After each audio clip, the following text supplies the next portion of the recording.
En una ocasión parecida a esta, tu hermano Javier, le advertí, le dije, igual que a María y Cristina, que también con un programa anterior, que procurara evitar lo de papá, mamá, la tía, el abuelo y todas esas cosas, pero yo creo que la mayor parte de la gente que nos va a ver sabe quiénes somos y tampoco pasa nada. Yo lo único que sí que te acuerdas que te dije que me sorprendió favorablemente hace varios meses, que si conocía a algún maestro que no tuviera menos de 40 años.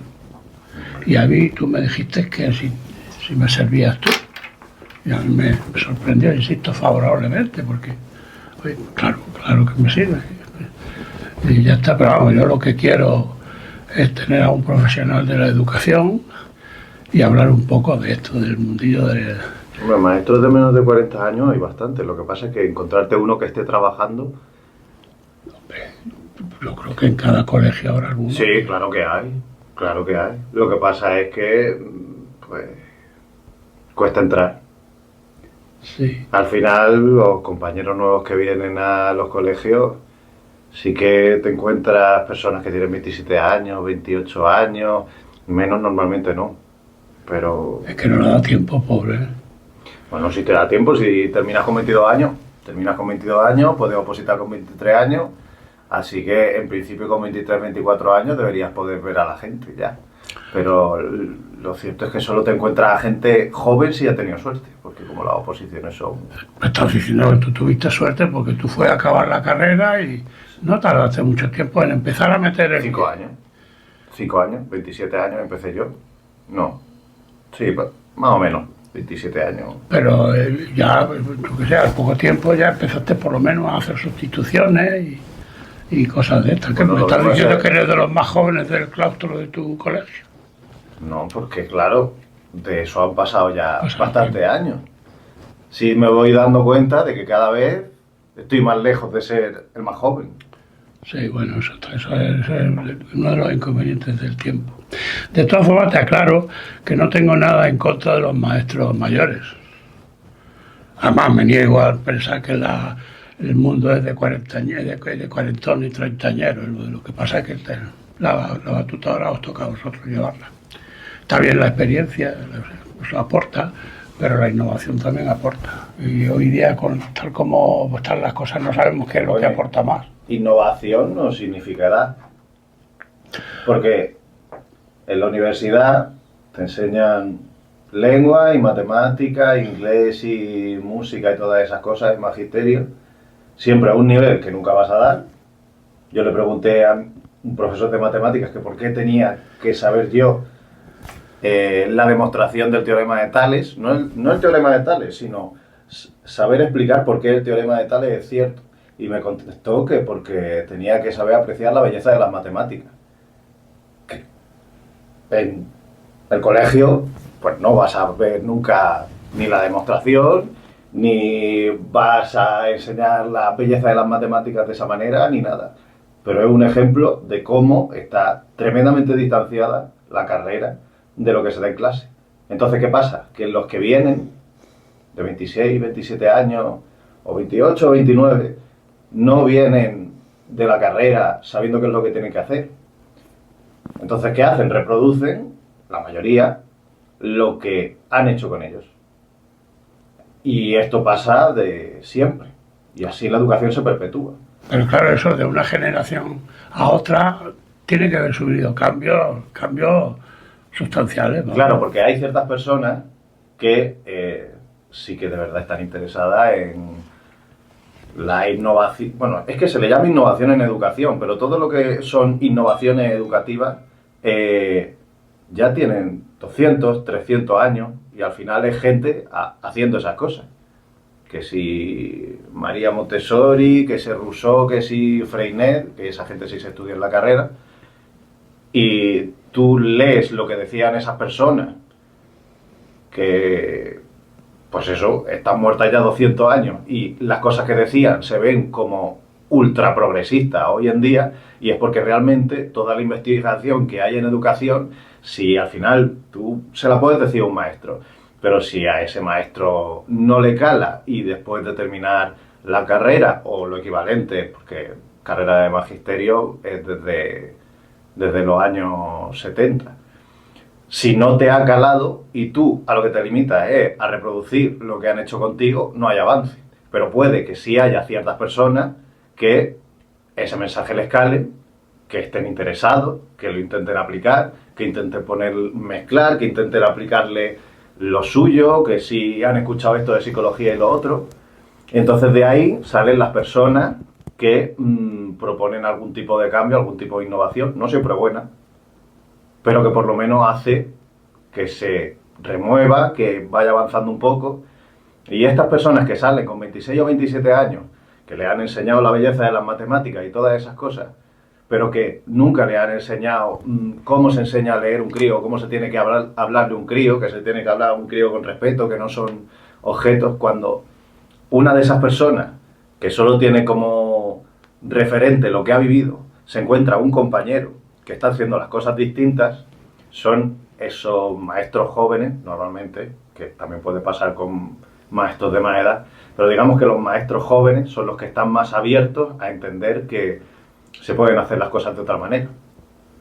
De todas formas, una vez me comentaba un profesor,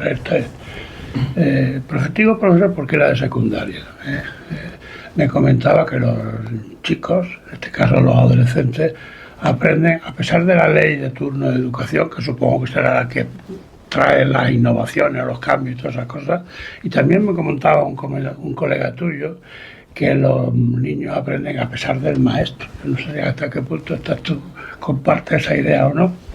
Sí, porque a ver, como te decía antes, se intenta reproducir, bueno, no se intenta reproducir, sino que se tiende a reproducir lo que se ha hecho siempre.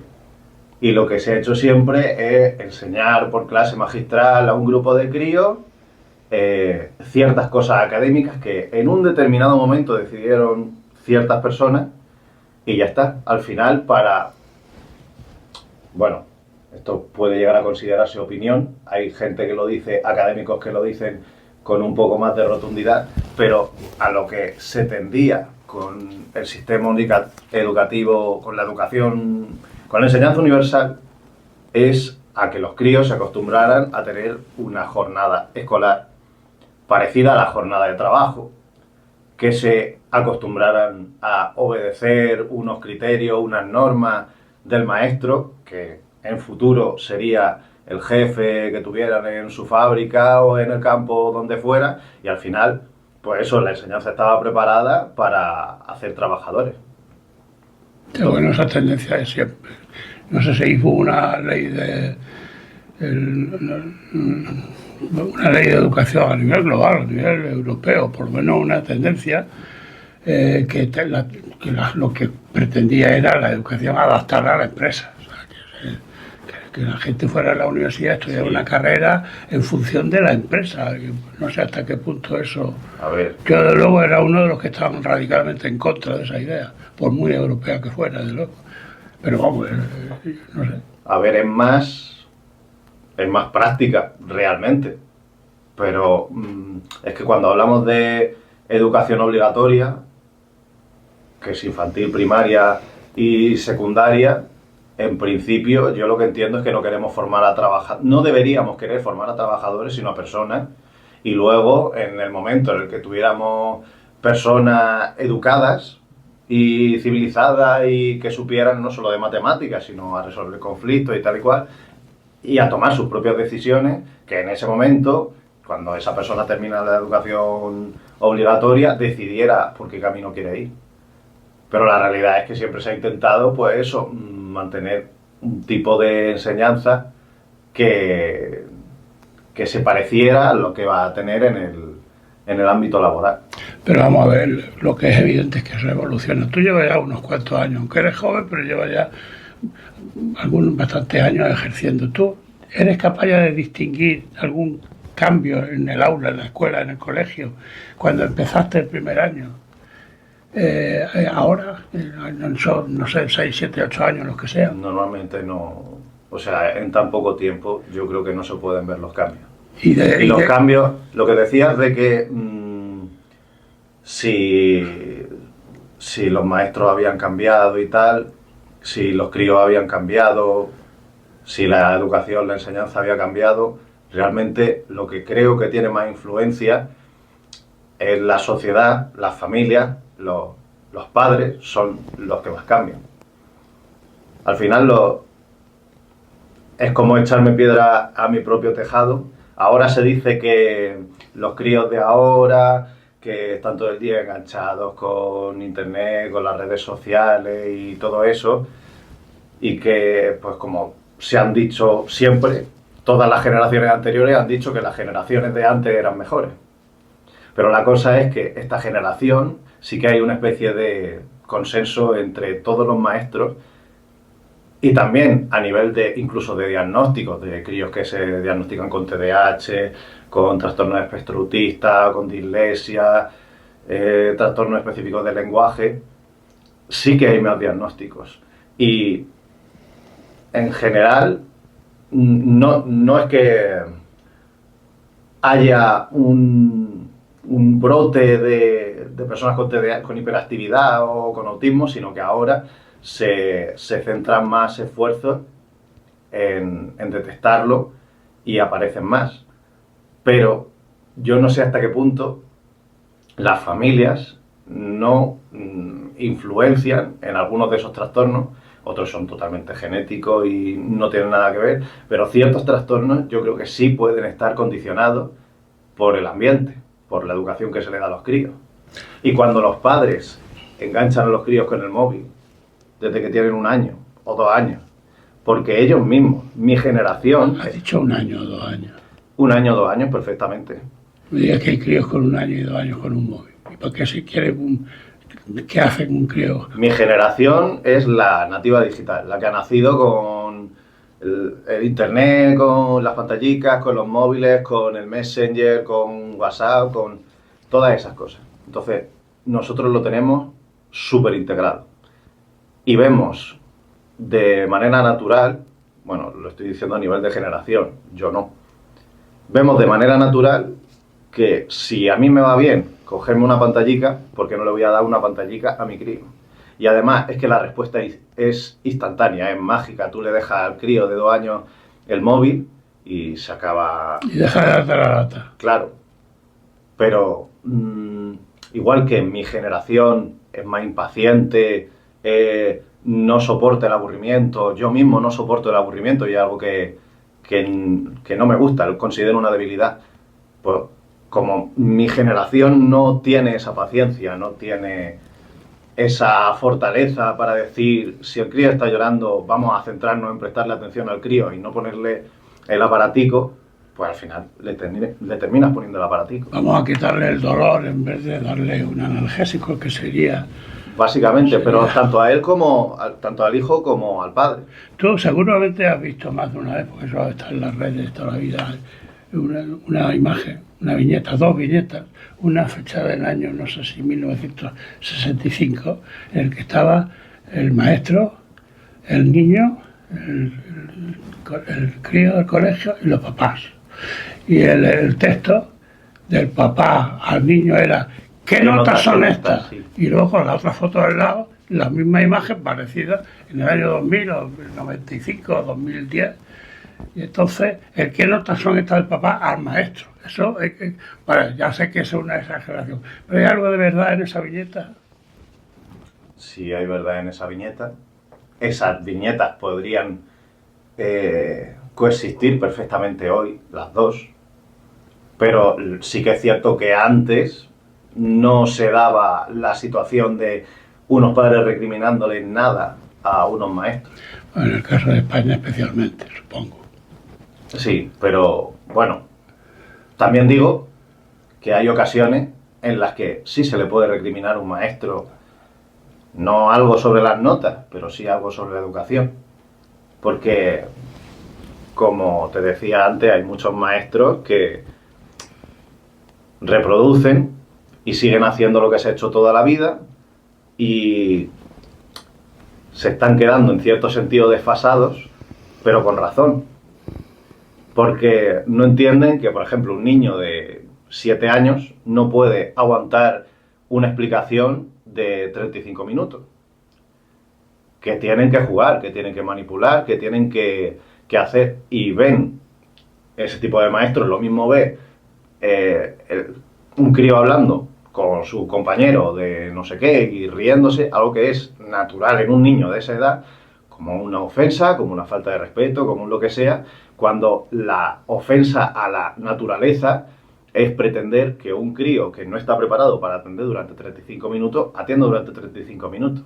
Entonces, en esos casos, yo sí defiendo a las familias que le dicen al maestro que cómo está haciendo las cosas. Pero claro, es que muchas veces las familias también cruzan un límite que va más allá de la falta de respeto. En ese caso yo diría que es el opuesto al de la viñeta, al que describe la viñeta. Antes te he preguntado que si tú has notado un cambio en los 8 o 10 años que llevas ejerciendo, y dice que no, prácticamente lo mismo. Con respecto a cuando tú eras el escolar, tú estabas, Sí. que ya nos vamos a Entonces, 30 años, ahí me imagino que sí, ¿no? El cambio ha sido las redes sociales. O sea, no tengo ninguna duda. Un cambio general de todo, de la sociedad. Sí, y se dice las pantallas y las redes sociales. A mí me molesta un poco que se hable de las pantallas. Porque hablar de las pantallas es hablar de cine, hablar de televisión, hablar de internet, hablar de muchísimos medios que incluso dentro del mismo medio, una pantalla, en la televisión, hay cosas que se pueden y no se pueden ver. Entonces tú no puedes victimizar, tú no puedes decir que las pantallas son el problema de los críos porque tal y cual. Porque lo mismo, un videojuego que se demonizó a los videojuegos durante muchísimo tiempo, tú no puedes decir que un videojuego, o sea, que los videojuegos son malos. Tú puedes decir que un videojuego en concreto, por las características que tiene ese videojuego, es mala. Igual que una novela puede ser mala y otra novela no tiene por ser mala. La pantalla sería equiparable al libro.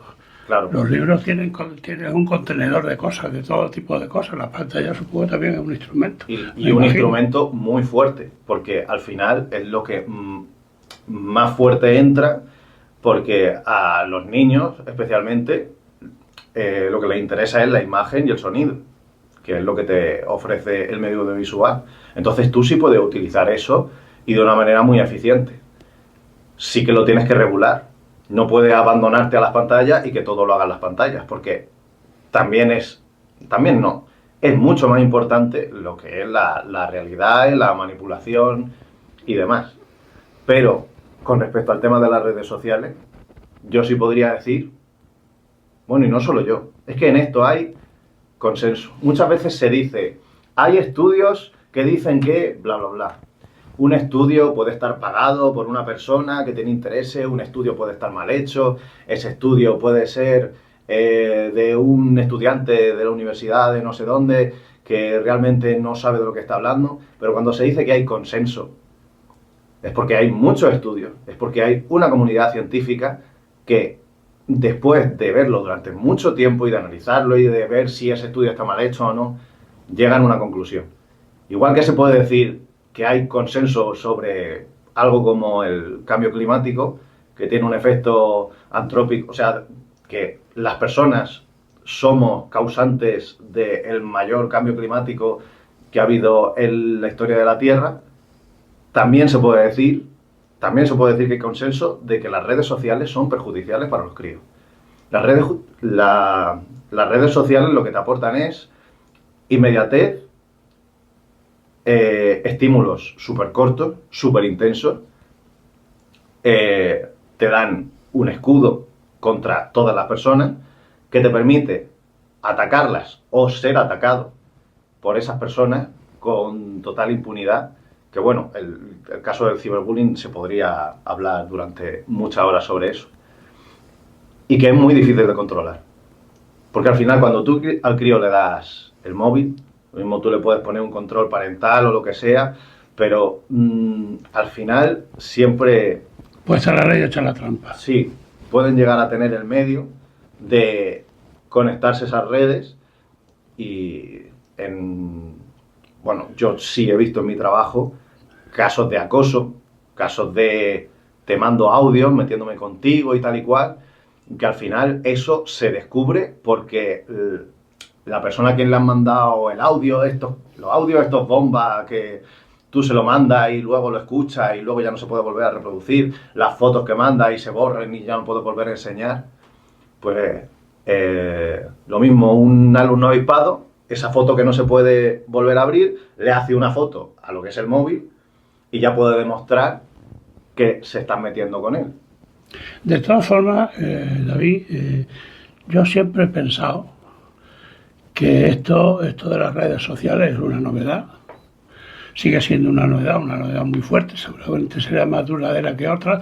En los años 80 salió el vídeo y había que ver la cantidad de videoclubs que había en Yecla y la cantidad de gente y de colas que había para coger películas y verlas en casa en los videoclubs. Eso hoy día no tiene sentido. Quiero decir que esto de las redes sociales llegará un tiempo, seguramente no muy lejano, que será sustituido por otra cosa, porque siempre pasa, ¿no? Entonces, no sé hasta qué punto tienen que ser tan... Evidentemente hay que controlarlas, pero que no han venido para quedarse, quiero decir. Llegará un momento en que no estarán, igual que ha ocurrido, insisto, con tantas otras cosas. El cine, por ejemplo, ha cambiado. Vino para quedarse. Y está más presente que nunca. Lo que las redes sociales pueden cambiar de formato. Lo mismo son hologramas, no lo sé. Pero que las redes sociales tenderán a quedarse, yo no tengo muchas dudas. Pero tú no crees que llegará un momento en que la gente, de la cantidad de información, este tema sale con mucha frecuencia, con mucha gente que se siente ahí donde tú estás, y llegará un momento en que la gente se dará cuenta y pondrá en duda, cada vez más gente, todo lo que le lleva hay que mirarlo con lupa. Porque ojalá la gente pudiera poner en duda más a menudo las cosas que ve. Las redes sociales, en parte, contribuyen a que ya no se ponga en duda nada. Antes la versión de mi vecina Maruja o de mi amigo fulanito eran como mini verdades. Eran las redes sociales de la época. Me han dicho que es que no puedes meter la sartén recién usada debajo del grifo. Entonces esa es tu verdad y lo haces y ya está. Que no sabes si eso es cierto o no es cierto realmente. Tú no te has parado a pensarlo en ningún momento. A ti te lo ha dicho no sé quién. Pues ahora es lo mismo. Lo que pasa es que ya no estás sujeto a lo que dice fulanito y menganito. Es que ahora estás expuesto a el mundo entero, a una viralidad bestial de donde te están llegando un montón de información que si a nivel educativo tú no eres capaz de tener un pensamiento crítico como para decir eso puede ser y eso no puede ser, a lo que se tiende es pues a eso, a la credulidad absoluta. Pero claro, en las redes sociales te llega un mensaje y al contrario. Entonces, ¿cuál es el papel de la escuela aquí? Hemos venido, yo quería hablar con un maestro.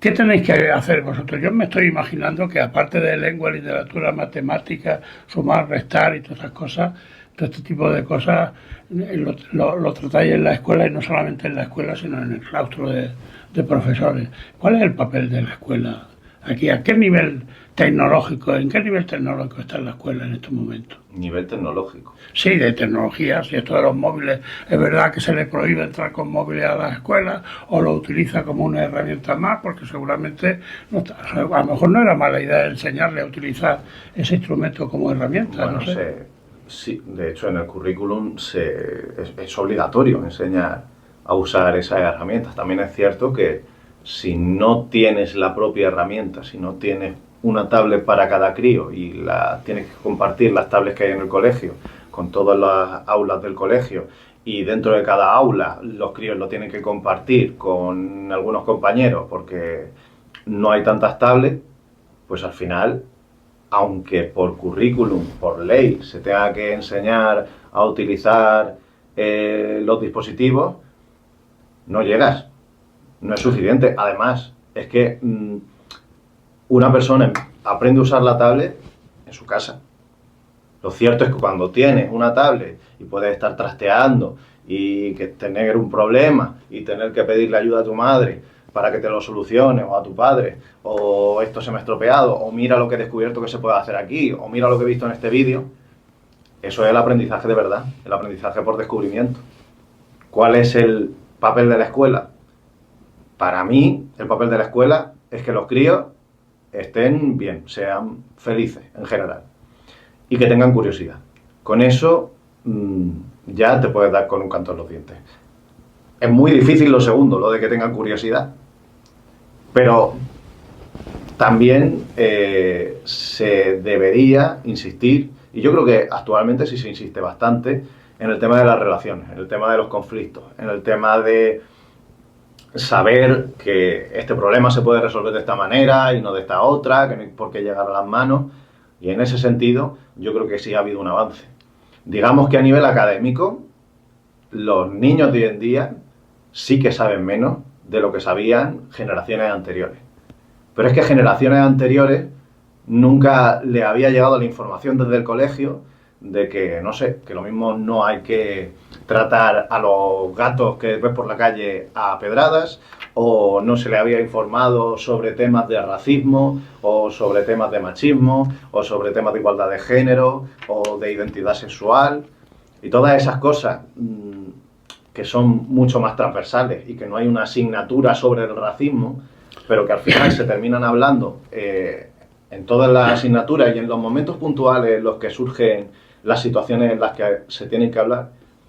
Todo eso hace que los críos de hoy en día, yo creo que son más abiertos de mente, más tolerantes de lo que eran antes. Si no fuera por el ciberbullying, sí que habría, pienso yo, mucho menos acoso entre los críos y habría más tolerancia. Aunque, bueno, también depende muchísimo de la zona en la que esté el colegio y... Hablando de la zona, es lo mismo. Tú has estado en los años que llevas trabajando, has estado en poblaciones pequeñas y en ciudades grandes como Murcia, Cartagena. ¿Hay alguna diferencia entre ser maestro, no digo profesor, digo maestro, que entre una ciudad de 300, 400 mil habitantes como Murcia, como Cartagena, o en un pueblo como Yecla, como cualquier otro, una población más pequeña? ¿Es distinto, es lo mismo? En el pueblo puede haber un colegio situado en una zona donde siempre se habla del dinero, se habla de que es una zona rica. Normalmente cuando hay una zona... Estamos hablando de enseñanza pública. Sí, claro, enseñanza pública. Pero, a ver, se parte de la base de que enseñanza pública a todos se le dan las mismas oportunidades y quien las aprovecha triunfa, quien no las aprovecha no triunfa. Eso es liberalismo puro y duro, esa era la teoría. Pero esa teoría, hace ya bastantes años, se volcó, aunque haya gente que no lo quiera ver, por una cosa que se llama capital cultural. Esas personas que tienen dinero, muy probablemente tengan dinero porque tienen un trabajo que les da más dinero, evidentemente. Normalmente esos trabajos requieren una formación mayor. Y cuando tienes una formación superior, aunque solo sea por tu entorno, no es que si te vayas a meter a la universidad te vayas a volver ultraculto, pero al final estás en un entorno donde los inputs de información que te vienen, los temas de conversación, pueden tener un nivel cultural mayor, que no sé, limitarse a hablar de fútbol. Entonces, ¿qué pasa? Los niños que vienen de un entorno con un capital cultural alto, es decir, los niños que están sometidos a estímulos, a más variedad de estímulos, a más temas de conversación, que tienen más recursos, que tienen más medios para explorar el mundo, al final lo lógico es que también tengan más facilidad para asimilar los contenidos del colegio. Desde luego mucho más que un niño que está en un entorno en el que los padres se tienen que ir a trabajar prácticamente todo el día, se tienen que quedar con la abuela o se tienen que quedar solo en casa viendo la tele y no están igual de estimulados. Entonces, no depende de si es un pueblo o de si es una ciudad, depende de dónde está ese colegio. En cada pueblo hay barrios distintos, con ambientes distintos, y en la ciudad, pues me imagino, hay más barrios distintos, seguramente más ambientes distintos. Claro, porque si te metes en, yo qué sé, en un colegio de la fama de Murcia, pues como las familias que hay en ese entorno están, pues por lo general tienen un capital cultural más bajo y tienen unos intereses que son totalmente distintos a los de el barrio del Carmen, por ejemplo, que tiene un nivel socioeconómico más alto, pues ¿qué va a pasar? Que esos niños muy probablemente no tengan interés por el colegio o por los deberes o por... Es que en general es por explorar el mundo. Claro, porque el programa es el mismo, ¿no? En cualquier colegio. En teoría, sí. En teoría, claro. Luego, vosotros sois lo que lo hacéis. Por eso aquí el comentario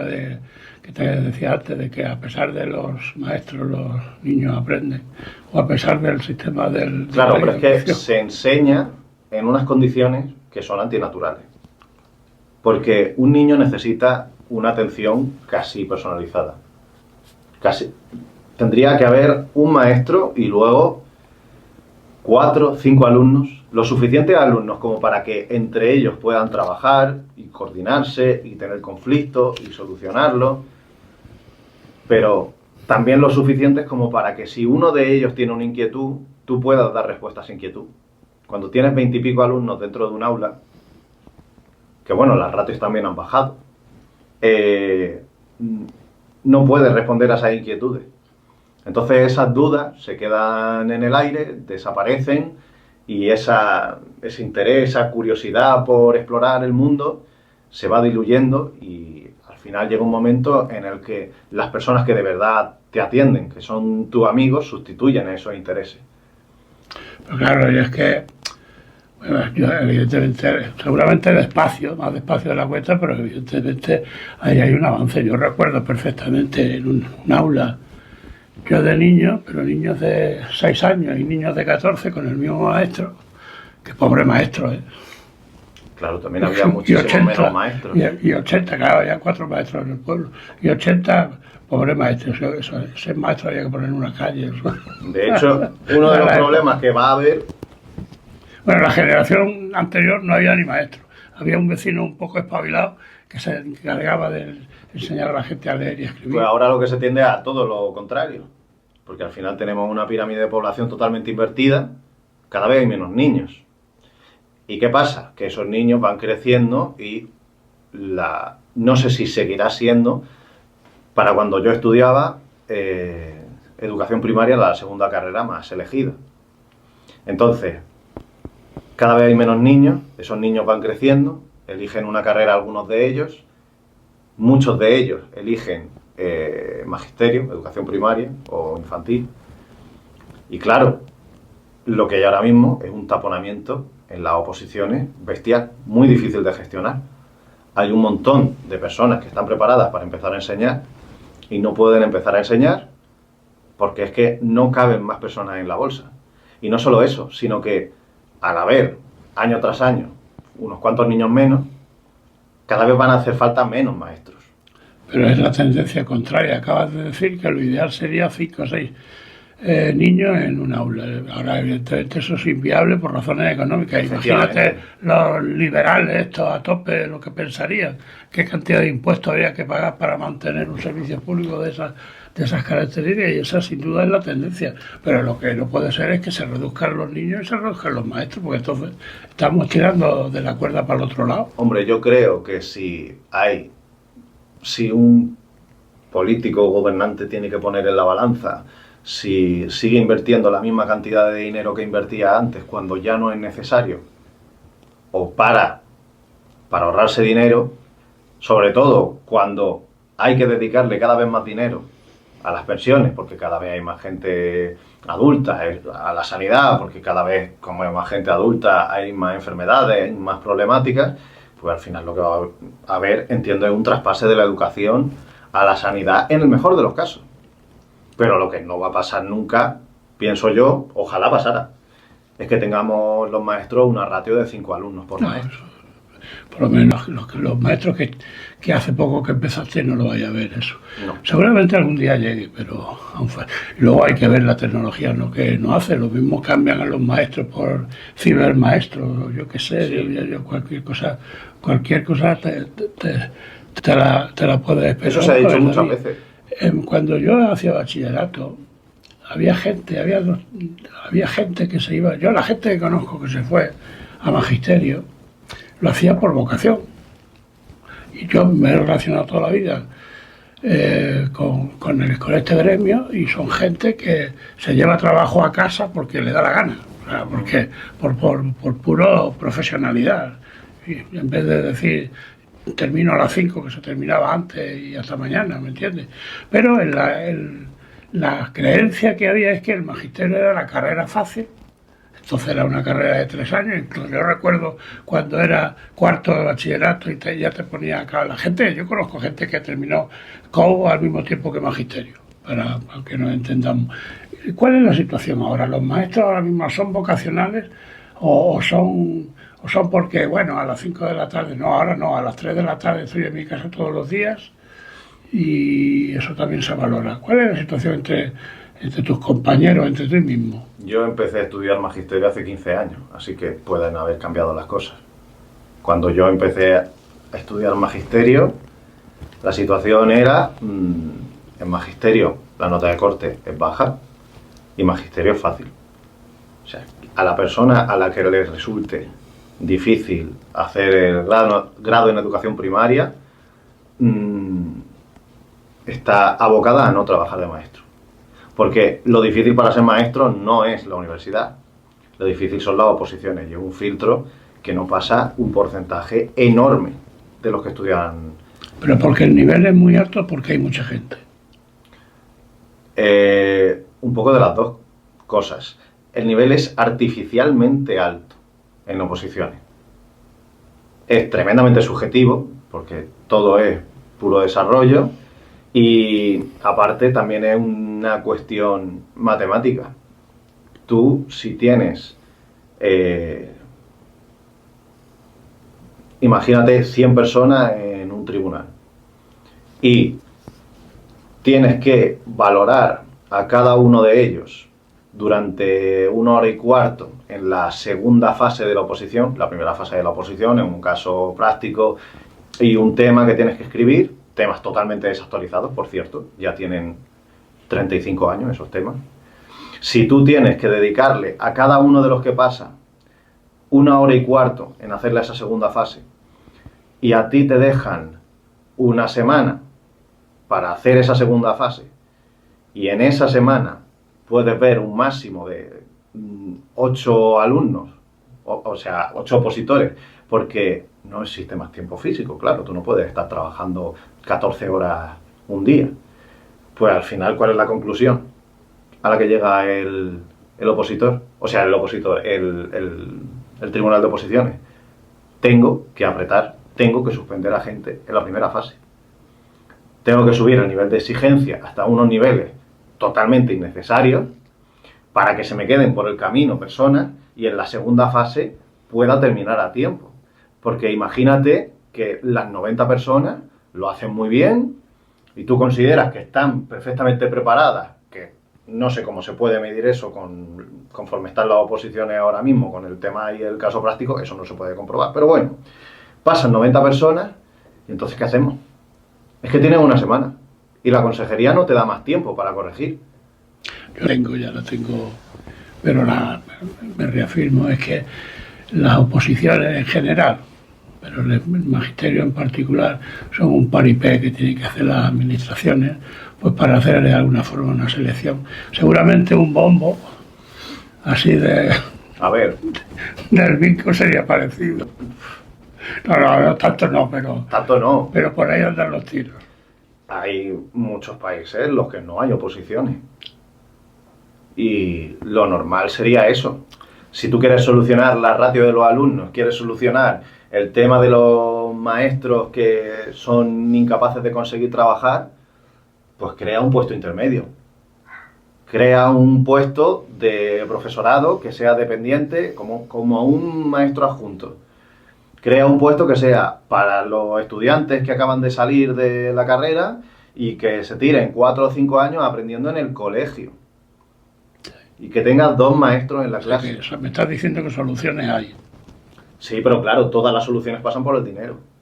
Lo mismo, ese maestro que está de becario, llamémoslo de alguna manera, no le puedes pagar el salario de un maestro normal porque es totalmente inviable. Pero lo mismo, la mitad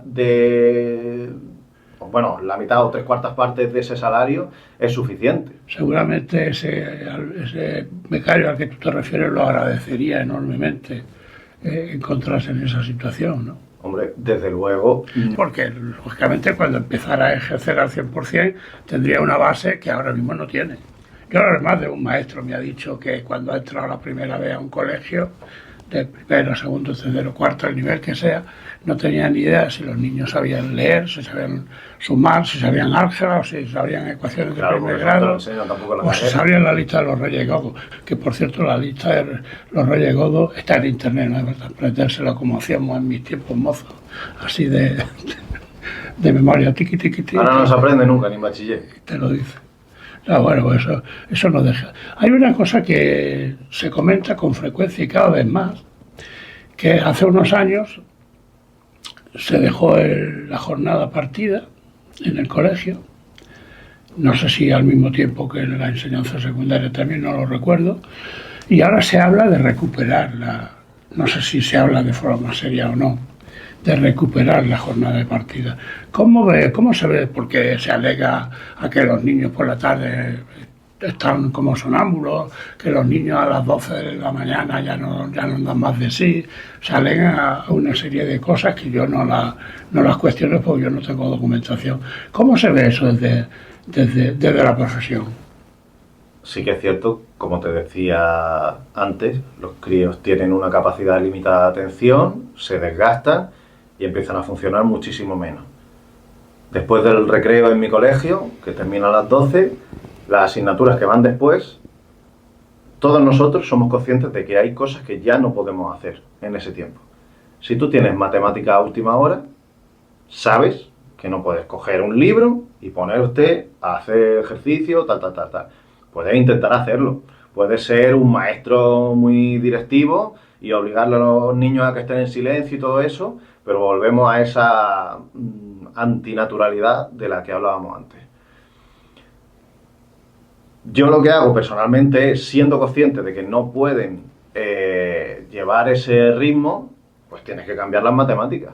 En ese momento vas a tener que hacer un juego, vas a tener que hacer algo cooperativo, vas a tener que, en este momento sí, saca las pantallas, vas a tener que hacer algo que sea estimulante, vas a tener que dejar un momentico de descanso activo. ¿Y si sacas las pantallas a primera hora y después las matemáticas, eso no sirve? No, porque ya están fundidos.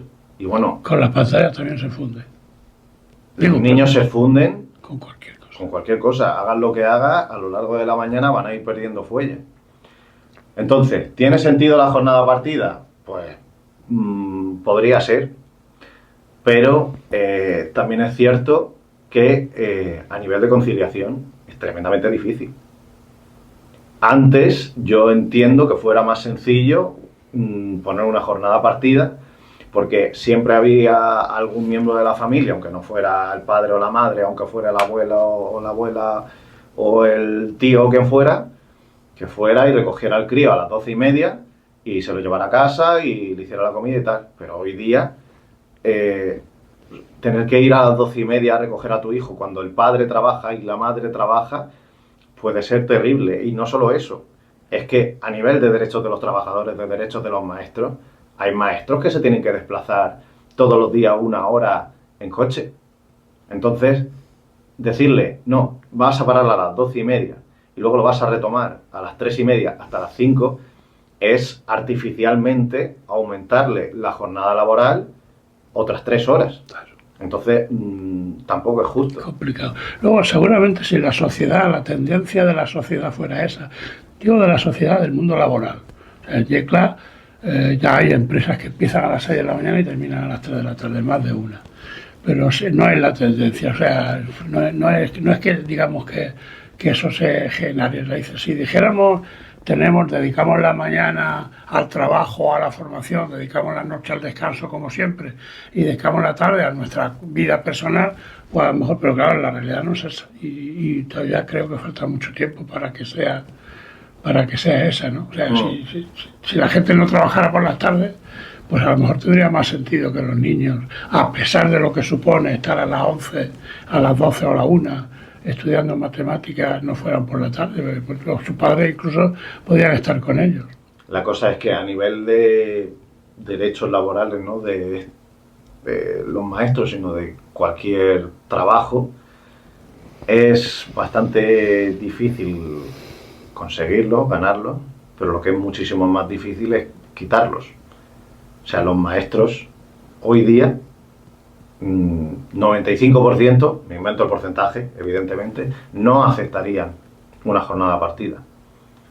Bueno, eso es razonable, porque lógicamente para vuestra conciliación, como lo quieras llamar, es mucho más fácil empezar a trabajar a las 8 de la mañana y terminar a las 2 a las 3 de la tarde y tengo la tarde libre. Eso yo a mí personalmente me gustaría más tener una jornada partida, pero si tuviera que votar sí o no por una jornada partida, yo votaría que no, por pura solidaridad con mis compañeros que no están en mi situación. La tendencia, si hay que igualar, lo que habrá que hacer es igualar al mundo laboral, que el mundo laboral la tenga también continua. Que empieza a trabajar a las 7 de la mañana, ellos tienen 40 horas, ahora creo que van a ser 37 si es que lo consiguen, o 38, no sé. Bueno, eso ya está conseguido en muchas... Bueno, hay empresas que van por delante, eso está claro. No, pero me refiero a nivel educativo, que se dijo que iban a bajar el tiempo lectivo que trabajaban los maestros y tal. Eso ya se ha hecho, en Murcia, por ejemplo, ya se ha hecho. No, pero yo me refiero al mundo laboral, al mundo de la fábrica, al mundo de la construcción. O sea, la gente empieza a trabajar a las 8 de la mañana, termina a las 2 y luego vuelve a empezar a las 3 y termina a las 7. Entonces te pasa todo el día prácticamente, si la tendencia fuera a homologar eso con el funcionariado, con los maestros, con todo, a dedicar la mañana al trabajo y la tarde a las cuestiones personales, a vivir, al cine, al teatro, a la televisión, a leer, a jugar al fútbol o a charlar o a hacerse cargo de los zagales. David, que bueno, seguramente de esto podríamos estar hablando hasta el... Quiero decir que este tema no para, pero tampoco se trata de aburrir a nadie.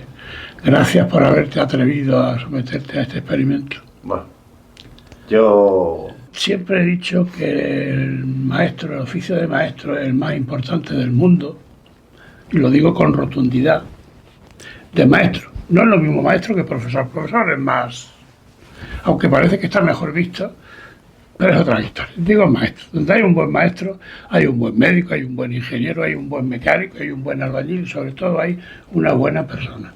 Sobre todo. Entonces, pues insisto, que suerte, que aún te quedan unos cuantos años sí, de carrera y que vaya todo a mejor. Que avancemos hacia adelante como siempre hemos avanzado. ¿Y cómo seguimos avanzando, pienso yo? Si damos un paso para atrás, que sea para coger impulso. Gracias, David.